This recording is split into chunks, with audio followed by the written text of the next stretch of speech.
Have you just finished high school or university? And you're thinking, I don't have much of a work history. So you may be asking yourself, how employable am I? Or you may have had a long career and you're thinking, I've got the skills and experience to get the job. But have you? Did you know that 75% of employers place at least as much emphasis, if not more, on personal qualities than they do on technical skills?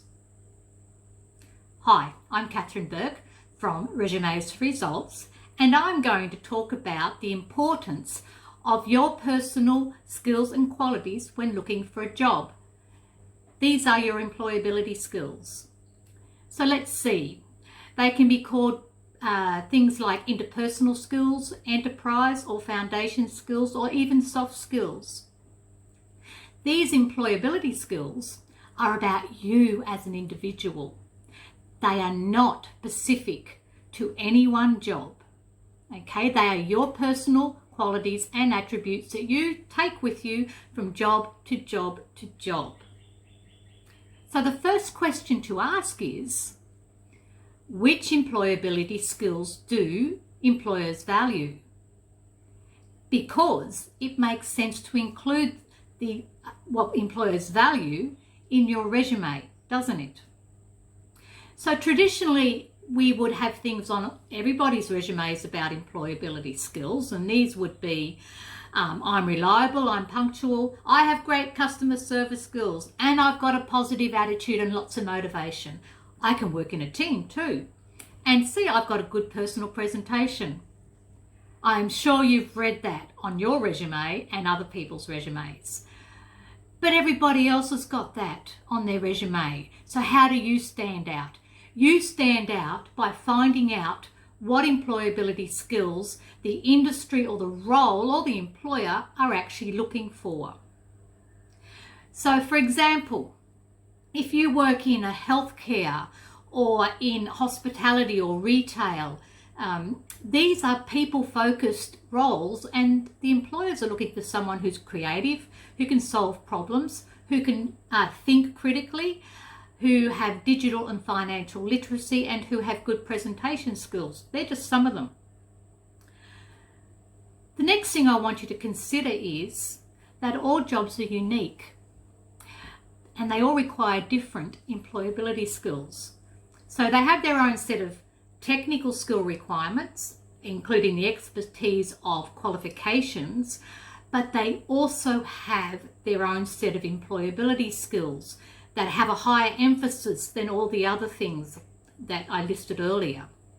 So for example, an accountant needs to be really good with numbers, but they also need to be able to communicate with their clients.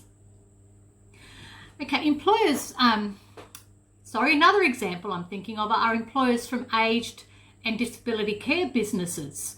I read a recent survey that said that these employers have rejected 58% of the candidates due to their poor communication skills, and they've also rejected 44% due to poor or inadequate people skills.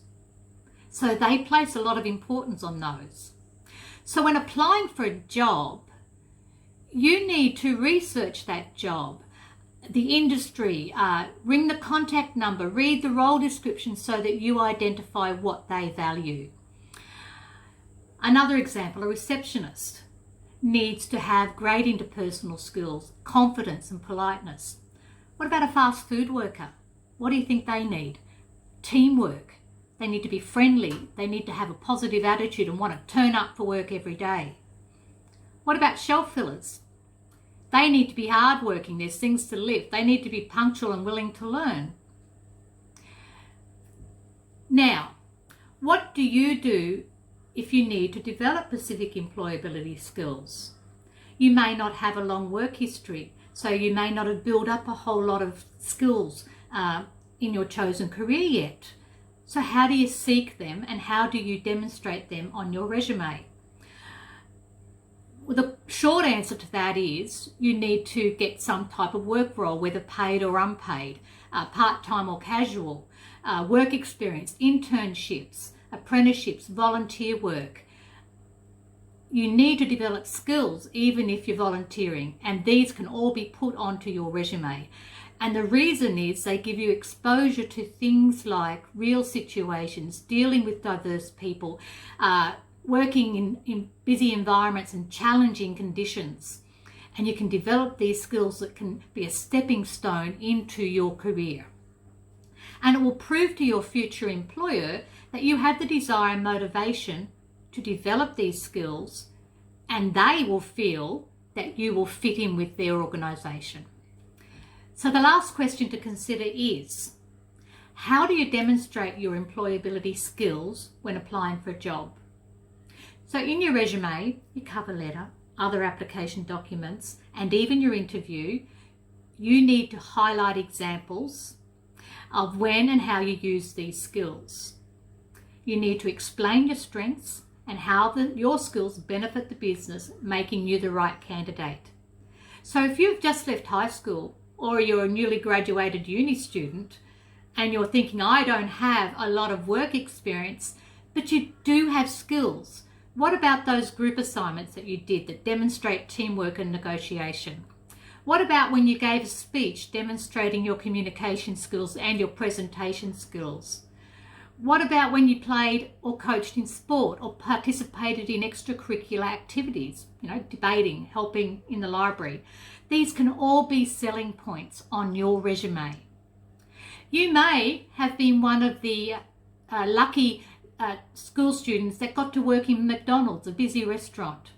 So working in a busy environment, under pressure and in a team. And I'm sure you had to respond to customer complaints and use problem solving and negotiation and definitely customer service skills. Did you turn up on time for your shifts? This demonstrates reliability and punctuality. So the bottom line of all this is that if you understand your employability skills and you can wrap them into an example and demonstrate them in your resume and job application documents, you will stand out and you'll be more competitive out there in the job market. That's all I have for you. I hope you enjoyed the information that I shared with you on employability skills, and I would love to hear your comments and feedback and questions. Or pop on over to our website and take advantage of our career articles that we have there for more advice on how you can make yourself stand out in the competitive job market out there. Thank you for staying with me right to the end, and I hope to see you next time on our next live video next week. Bye for now.